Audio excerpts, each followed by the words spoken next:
Guys, this video is brought to you by our friends at Lucy. Lucy was founded by Caltech scientists on a mission to reduce tobacco-related harm with a tobacco alternative that doesn't suck.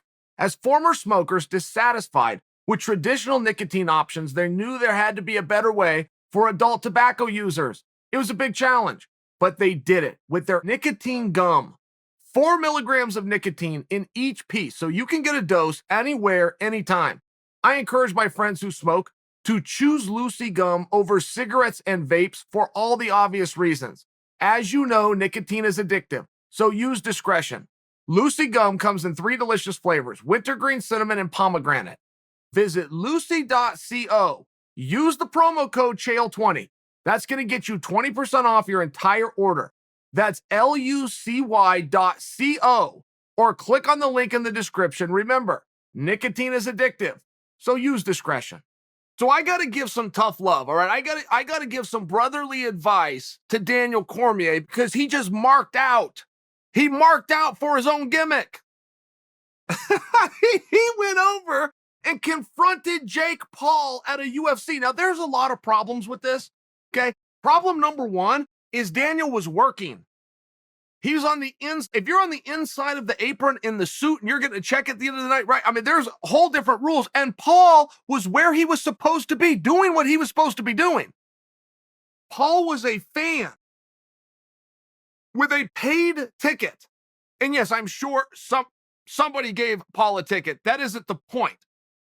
Paul was there and had the right to be there.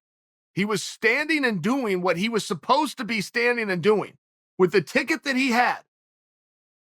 Daniel went into Paul's environment to confront him. And by the way, Paul stood his ground. Paul's not crazy, by the way. Paul's a lot tougher than you guys give him credit for. Yes, of course he's not Daniel Cormier, but he doesn't think that. He would never come out and say something along those lines. Not with a straight face. Paul's been very, very good at saying, give me a formidable opponent.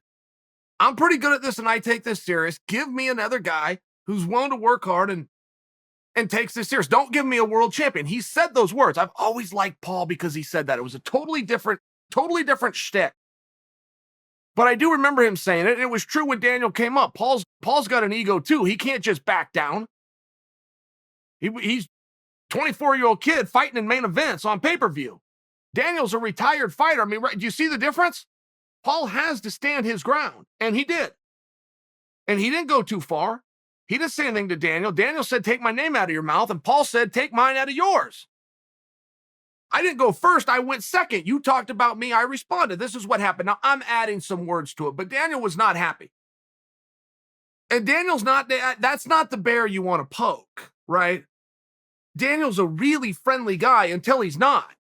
And this could have gone a couple of ways very fast. And it would have been bad for Daniel because Daniel's the one who left his environment and came to this environment. Paul was doing what he was supposed to be doing. And Paul was standing where he was supposed to be standing. Right? We can't get around that. Daniel has now said, I will come down to 205 pounds and fight Paul in an MMA match. Well, a couple of problems here.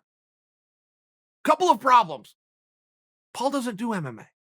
I mean, that would be the biggest problem, right? And secondly, Daniel, you can't come and tell us that you're going to go down to 205 pounds because that is going to require life-changing work and discipline. If you're willing to go through life-changing work and discipline to get down to 205 pounds and you want to fight, the octagon's right behind you, big guy. So what is it you're offering? Are you offering to come back? Or are you offering only to come back for Paul? A guy who doesn't do MMA. I mean, that's where the big problem comes. Why don't we just challenge him to an arm wrestling match? Why don't we challenge him to a bake-off, to a game of checkers? It would all be the same thing if you challenge him to what you're good at and he doesn't even do it. I mean, do you see where this becomes a little bit of a problem? Now, Daniel Cormier, champion of the world, twice over, 2 different weight classes, simultaneously at one point. Daniel Cormier is a massive star. The only thing Daniel Cormier has left to do, and it will happen, is walk across the stage, put on the jacket, and be inducted into the Hall of Fame.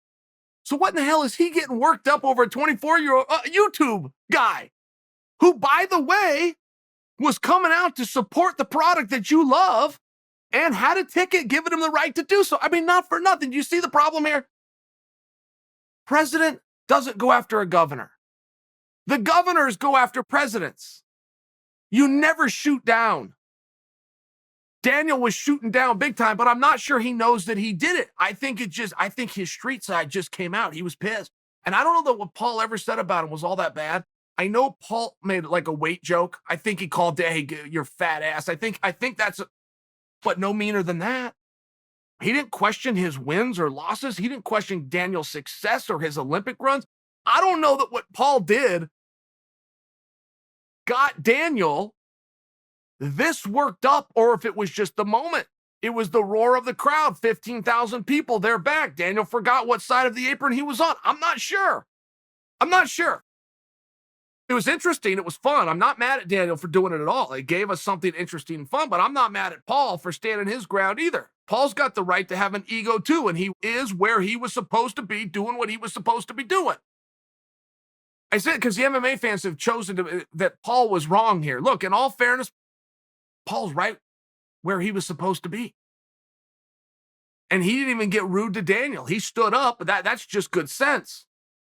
You never pissed off Daniel Cormier coming over to you and you're going to stay sitting down. It's one of these things. And now Daniel says he'll come back and do it in MMA. I mean, how sincere is that? Because Paul might say, okay. Paul's crazy. He might say, okay. Knowing what's going to happen to him. He might do it just on the spirit of seeing if Daniel can make the weight class. Paul might do it just to have this whole big press event and go, but if you don't make the weight class, I'm not stepping out there. So you put X amount up into an escrow account in case you don't make it. I'll put X amount into an escrow account in case you do. And we'll go do it in front of the world. And I'll tell you what, Daniel's not going to lose a second of that. Not 1 second of that. And he's not going to have to go at 100%. But it would be harder than he thinks it would be. He'd burn more calories and he'd have to use more effort than he thinks.